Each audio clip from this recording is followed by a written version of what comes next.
నుంచి అంట ఆయన ఫామ్ హౌస్లో వండుకొని గంభీరంగా చూస్తుండంటే ఎవరిని చూస్తున్నావా గంభీరంగా అచ్చోసిన ఆంబోతులాక నీ కొడుకుని అల్లుని ఊరు మీద వదిలినావు మైసమ్మ మన ఏంది జాంగీర్పీర్ల దర్గాకు వదిలిన మేకపోతులాక ఊరు మీద పడి మేస్తా ఉన్నారు నీ కొడుకు నీ అల్లుడు రుణమాఫీ చేయలేదంటున్నాడు.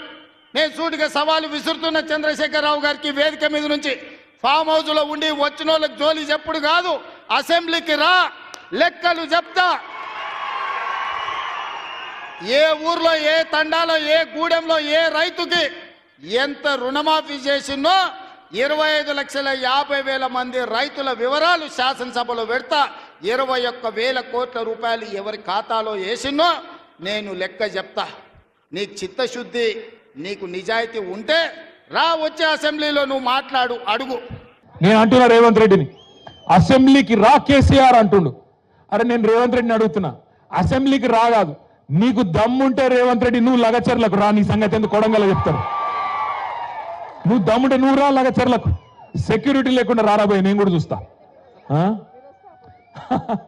అక్క అంటుంది పక్కకెళ్ళి, నువ్వు వస్తావా రావో నాకు తెలియదు కానీ నేను మాత్రం పక్కా కొడంగల్కి వస్తా, తొందరలోనే వస్తా. నీకు దమ్ముంటే ఆపకు. రేవంత్ రెడ్డి ఇక తిట్ల పురాణం బంద్ చేయి, సంవత్సరం దాటిపోయింది, నీ హనీమూన్ పీరియడ్ కూడా అయిపోయింది. ఈ కాడ నుంచి నీకు సినిమా ఉన్నది ముంగట.